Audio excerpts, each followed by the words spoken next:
Bienvenue, mesdames et messieurs, à cette grande édition de l'information sur Eden Télévision. Au sommaire, la fête de l'Ascension célèbre la montée de Jésus vers Dieu son Père. Elle est fêtée le 40e jour après Pâques. Les églises catholiques romaines du Bénin n'en ont pas fait l'exception. Nous ferons dans ce journal une incursion dans une église à Cotonou. Vous aurez les détails dans cette édition. Et puis, rencontre gouvernement et secrétaires généraux des centrales et confédérations syndicales. Les discussions ont porté sur les préoccupations relevant du ministère des enseignements maternels et primaires et de celui de l'enseignement secondaire, de la formation technique et professionnelle. À retrouver également. Et puis hors de nos frontières, en RDC, audit externe du fichier électoral. Après le refus de l'OIF, la CENI entend convoquer la plénière pour désigner l'organisation qui mènera l'opération. Ainsi se dresse ce sommaire. Le développement juste après ceci.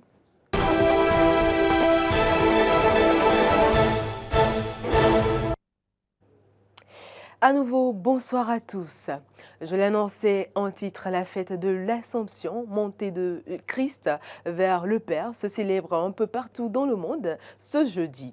À Cotonou, les fidèles catholiques de la paroisse Bon Pasteur ont donné un culte agréable à Jésus pour sa venue, ses œuvres salvatrices et aussi son ascension au ciel. Suivez le reportage de Grâce Avaligbe.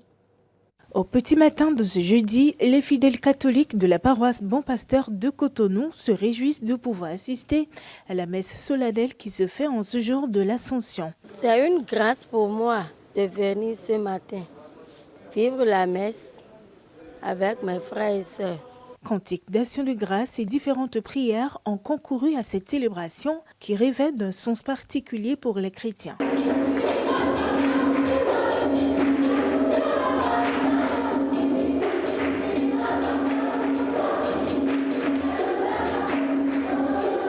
Si la fête pascale est le mystère central de notre foi, l'Ascension, la fête donc de l'Ascension est le mystère de notre communion, de notre union en Dieu.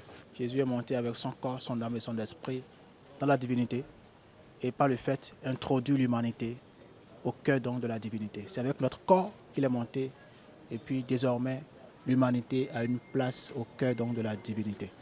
Les chrétiens ont-ils la même interprétation de l'Ascension? Quelques fidèles de la paroisse nous ont répondu.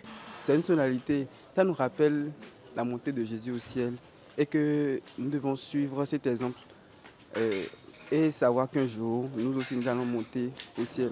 Donc nous devons tout faire, nous devons suivre Jésus, sa vie sur terre, afin d'emprunter ce chemin pour monter au ciel en fait. L'Ascension est la fête de la montée de notre Seigneur Jésus au ciel, pour pouvoir nous préparer une place afin que nous puissions aller rester à sa droite. Non mais bon, concrètement, on a célébré la messe comme d'habitude parce que c'est une solennité. Donc par la montée de Jésus, nous puissions déjà penser à sa promesse, puisque avant de partir ce jour au ciel, il a dit aux apôtres qu'il va leur envoyer un défenseur. Nous tous, nous devons toujours espérer en Dieu pour que toutes nos intentions soient prises en compte. La fête de la Pentecôte, aussi importante que la Pâque et l'Ascension, aura lieu dans les tout prochains jours. La première session ordinaire de l'année 2023 de la Commission nationale de concertation, de consultation et de négociation collective s'est tenue mardi dernier sous la présidence du ministre d'État Abdoulaye Biotchane. Lors de la session, les doléances de l'année 2022 en instance ont été examinées. La première session ordinaire de l'année 2023 de la Commission nationale de concertation, de consultation et de négociation collective s'est tenue ce mardi entre secrétaires généraux des centrales et confédérations syndicales. Les discussions ont porté sur les préoccupations relevant du ministère des enseignements maternels et primaires et celui de l'enseignement secondaire, de la formation technique et professionnelle. Dans son intervention, le ministre d'État Abdoulaye Biotchane, président de la commission, a fait part des acquis des consultations et des négociations collectives au thème des sessions des 26 avril, 8 septembre et 6 décembre 2022 de la commission. L'incidence financière de cette revalorisation, informe Biotchane, est chiffrée à plus de 60 milliards de francs CFA par an. Le ministre d'État rappelle aussi que le gouvernement a obtenu du patronat le relèvement du salaire minimum interprofessionnel garanti SMIG à hauteur de 30% pour le faire passer de 40 000 à 52 000 francs CFA. Plusieurs autres mesures ont été également prises au profit des retraités du secteur public, des aspirants au métier d'enseignant. Les efforts du gouvernement ont été salués par les acteurs sociaux. Les ministres des 3 ordres de l'enseignement, les ministres de la Santé et de la Justice ont également pris part à la rencontre ainsi que le CONEB et le Conseil national du patronat du Bénin. Et puis la question des monnaies utilisables fait toujours couler assez d'encre et de salive. Des pièces usées sont encore refusées, de même que des billets froissés, déchirés. Or, les institutions financières internationales comme locales prévoient des peines en cas de leur refus. Les citoyens ont-ils conscience de leurs droits et devoirs en matière de monnaies utilisables? Suivez le reportage de Grâce à Valigbe qui nous renseigne. Les monnaies de banque, souvent usées, déchirées, sont difficilement utilisables dans plusieurs pays de la CEDEAO. Il n'est pas rare de se voir refuser un billet froissé, déchiré ou une pièce usée quand on va au marché ou au magasin acheter un article. C'est toujours d'actualité au Bénin. Si vous faites l'erreur de prendre une pièce usée ou bien un billet un peu déchiré, les gens vous refusent ça catégoriquement. Et nos 5 heures de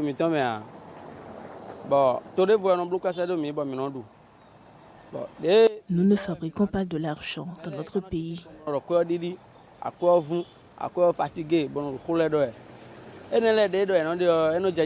Moi, personnellement, je n'aime pas entendre ça.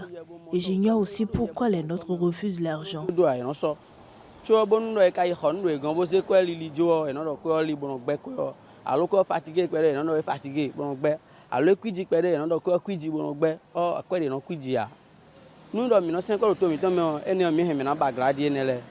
Béninois qui refuse. Même si l'argent est déchiré un peu, il dit non, je ne prends pas un jaïa.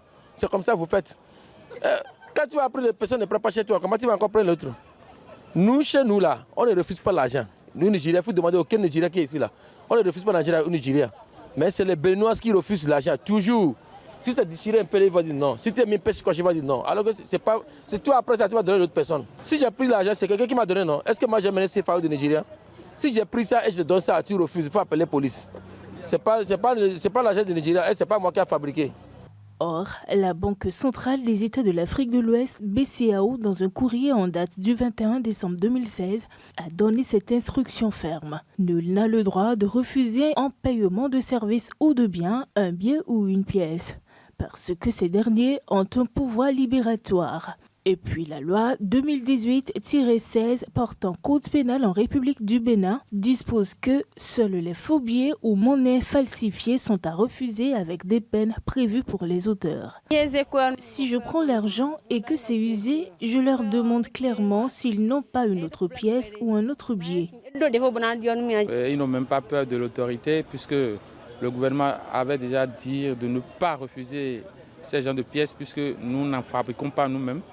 Et pourtant, bon, peut-être que c'est l'information qui n'est pas bien passée, sinon les gens en refusent. Donc moi aussi parfois, si c'est trop usé, je refuse. Puisque quand moi je vais prendre, d'autres ne vont pas prendre ça chez moi. Donc c'est de peur de ne pas pouvoir utiliser mon argent que moi aussi je refuse.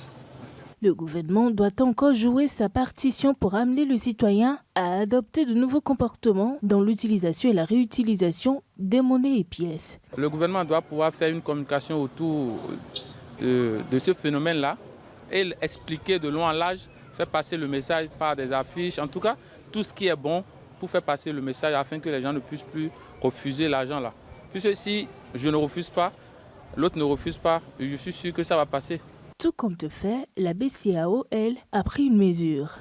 Les billets mutilés, agrafés ou munis de scotch doivent être séparés et faire l'objet d'un bordereau de versement distinct ou être présentés au guichet des opérations diverses et d'échange pour examen et remboursement ultérieur. Merci à Grace Valigé pour ce reportage. Les travaux de réalisation de l'aéroport de Tourou dans la commune de Parakou restent à un niveau médiocre. Aujourd'hui, dans l'abandon sous le président Patrice Talon, mais une raison bien évidente à en croire le porte-parole du gouvernement, Wilfried Léandre Ngouidji. En déplacement à Parakou pour sa rencontre hebdomadaire avec la presse, le porte-parole du gouvernement, Wilfried Léandre Ngouidji, a été interrogé sur le retard lié à la mise en service de l'aéroport de Tourou. Dans ses propos, l'ancien journaliste a laissé entendre que l'ouvrage ne remplit pas les conditions sécuritaires dignes de sa mise en service. Avant de poursuivre en disant que, quel que soit le gouvernement, dès lors que les conditions seront remplies, l'ouvrage sera mis en service. Sous l'ancien régime, certains travaux ont été réalisés. Entre autres, la piste de 3300 de long, l'aérogare, le bloc technique, la tour de contrôle et la centrale électrique. Toutefois, sans l'extension des feux de bord de piste vers le seuil 22, le déplacement du glide, l'installation de la rampe d'approche, l'installation des feux d'extrémité, le rétablissement du système et du circuit électrique, la construction de la station météo, la construction et l'équipement de la caserne pompière, la mise en service effective de cet aéroport n'est pas possible. Ces travaux, lancés par le régime du président Boni Yayi, se sont poursuivis sous le régime actuel. Nous poursuivons ce journal. Les autorités municipales de la ville de Cotonou ont lancé en début de semaine une opération contre les conducteurs de taxi-moto qui ne sont pas en règle vis-à-vis du paiement de leurs droits de taxes. Dans le cadre de la même opération, la municipalité de Cotonou veut soustraire de l'effectif des émigrants, ceux qui portent des maillots avec de faux numéros d'identification.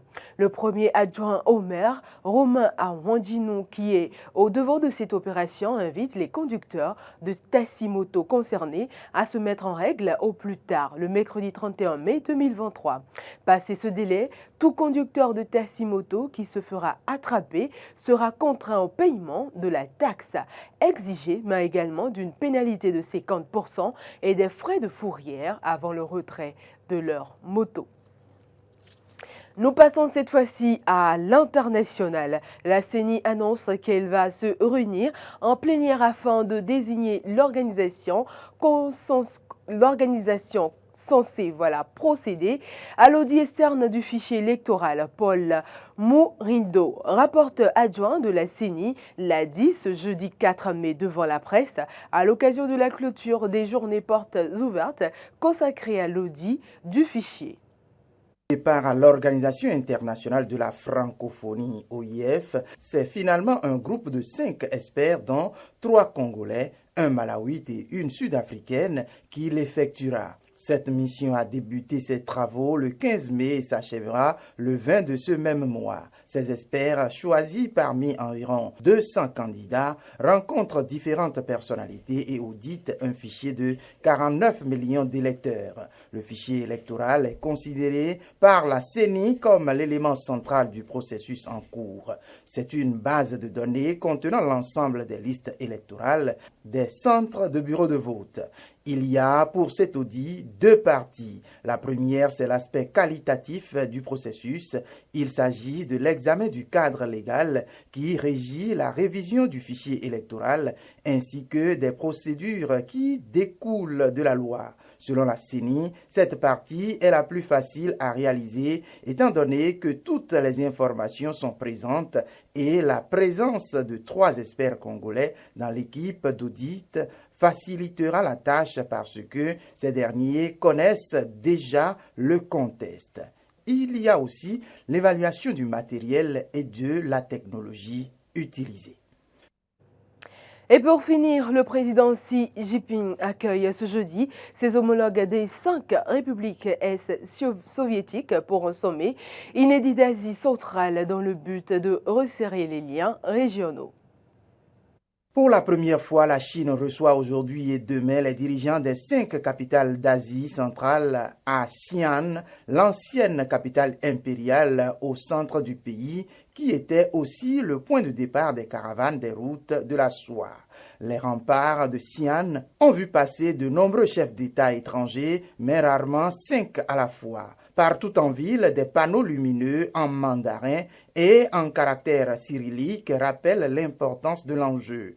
Au centre-ville, les murs des empereurs Ming, habitués aux touristes, brillent de mille feux. En périphérie, près des grands hôtels qui accueillent les délégations, une importante présence policière. Hélicoptères et policiers en tenue et en civil à chaque carrefour. En matière de sécurité, rien n'a été laissé au hasard, confie un agent de sécurité. Certaines routes et péages donnant accès aux voies express menant au sud de la ville sont filtrées depuis mercredi soir, ce qui a créé des bouchons dans le sud de la ville. La surveillance a également été renforcée dans les campus.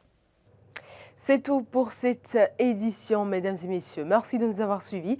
L'information se poursuit sur nos différentes plateformes en ligne. Au revoir à tous.